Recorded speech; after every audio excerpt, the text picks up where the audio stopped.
recent 10th Corps Commander level talks between the PLA and the Indian Army resulted in a joint statement, and here are a few points about that joint statement. Number one, it is agreed that the disengagement will be in a steady and orderly manner.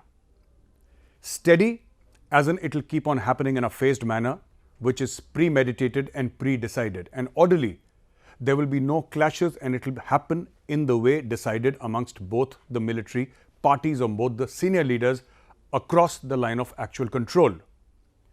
Secondly, it was decided that the Pangong Tso disengagement provided a broad framework for further disengagement along the line of actual control.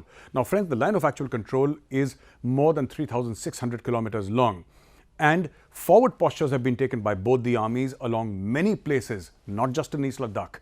And both the armies hoped that the Pangong Tso disengagement would provide a framework for further disengagement all along the line of actual control.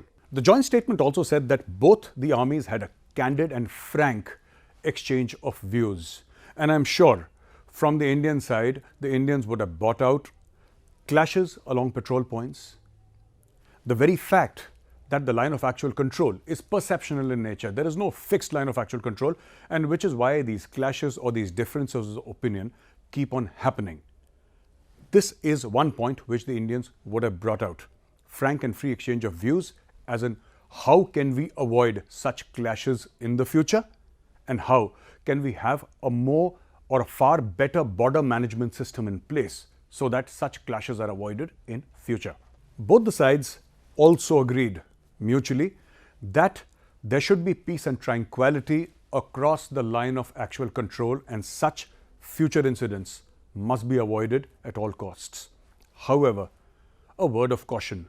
There were 5 previous agreements pretty much like this one, and they were all done away with by the Chinese. All these agreements signed between both countries ended on the night of 15th June 2020 when the Galwan clash happened. I spoke to many veterans and senior army officers, and they told me, never trust the Chinese. Once they say that they've done something on ground, go verify and re-verify and then only move ahead. Trust has been the biggest casualty for the past 9 months. It is this trust that China must seek to build with India if it wants a peaceful line of actual control.